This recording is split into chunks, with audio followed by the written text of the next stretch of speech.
صالحة سليمان، إعلامية بقناة روناهي.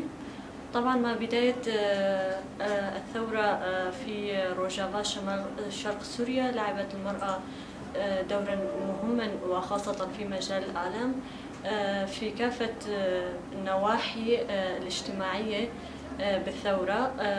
لما بنشوف أي مرأة هون بسوريا طبعا قبل هال10 سنين قبل الثورة السورية كانت المرأة ما فيها أنه تعطي لا رأيها لا تلعب دورها بالمجتمع، حتى أنه ما كان بيحق لها أنه تفوت بمجال مثل مجالات العسكرية والسياسة والإعلامي. مع بداية الثورة هالشي تطور كتير خاصة عند المرأة، أعطى مجال أنه المرأة تلعب دورها بكافة المجالات خاصة في مجال الإعلام. مثال على هذا الشهيدة نوجيان أرهان. طبعا الشهيدة نوجيان أرهان مشان تطالع صوت المرأة الإيزيدية، المرأة اللي بمجزرة 2014 بشنغال لاقت على أيدي مرتزقة داعش الهالات الظلم الكبير. يعني النساء هنيك لاقوا كتير مشاكل، كتير ظلم، حتى انه انباعوا باسواق مثل رقة، دير الزور، مناطق تانية تحت احتلال مرتزقة داعش.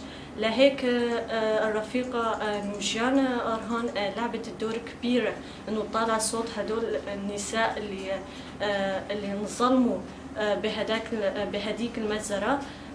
لهيك لما نشوف انه اليوم النساء اللي بيشتغلوا بالاعلام بنشوف انه على خطى الشهيدة نوجيان أرهان، على خطى الشهيدة لوفان، على خطى دانيس فرات، هدول الشهداء اللي عطوا مجال، فتحوا مجال لأمام كتير نساء انه يعطوا آرائهم، يلعبوا دور بالمجتمع خاصة بالإعلام، ويطالعوا صوت حقيقة المجتمع، صوت حقيقة المرأة الحرة.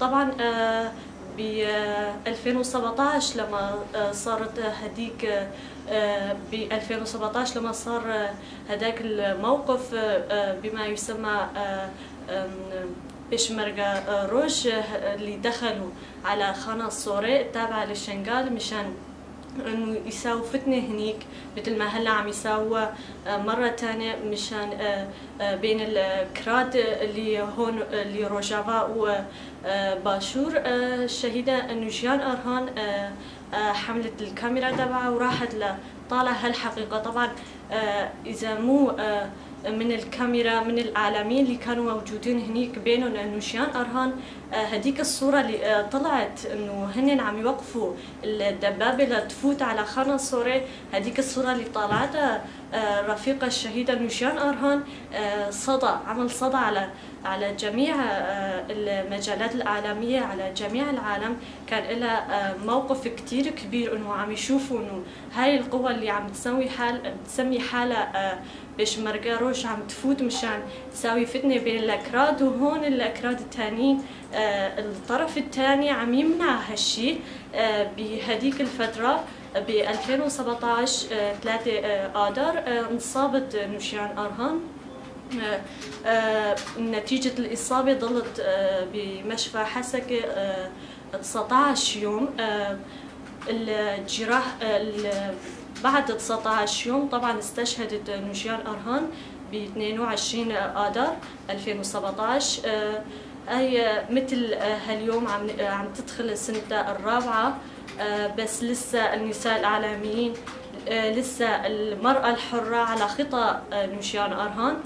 عم نشوف اليوم في هون راديو تابع للمرأة، في تلفزيون تابع للمرأة، هذا الشيء كله على خطى هدول الشهداء مثل نوجيان أرهان، وكتير شهداء اللي ضحوا مش داليشان إيبيش، كتير شهداء اللي ضحوا مشان يوقفوا هدول الدماء، يوقفوا الظلم اللي عم يصير على مجتمع وخاصة المجتمع الكردي. لهيك الهدف الأساسي من مقاومة نوشيان أورهان، الهدف الأساسي من تضحيتها كان إنه تمنع يصير مجزرة كردية، وثاني شيء إنه طالع صوت حقيقة المرأة بالشنغال وخاصة المرأة الإيزيدية. نحن كنساء في مجال الإعلام نحن عم يعني نعاهد الشهيدة نوشيان أورهان أنه نواصل خطاها، نشيل الكاميرا والقلم تبعها، نحمل صوتها اللي كانت بدها تطالع أنه المرأة الحرة هون بروجافا لها دور. نحن كمان على خطى الشهيدة نوشيان عم نتابع عملنا بمجال الإعلام، وراح نواصل هالخطى لحتى يوصل لهدفه، لحتى كل العالم يشوفوا انه في هون مرأة حرة عم تشتغل بحرية تامة بكافة المجالات.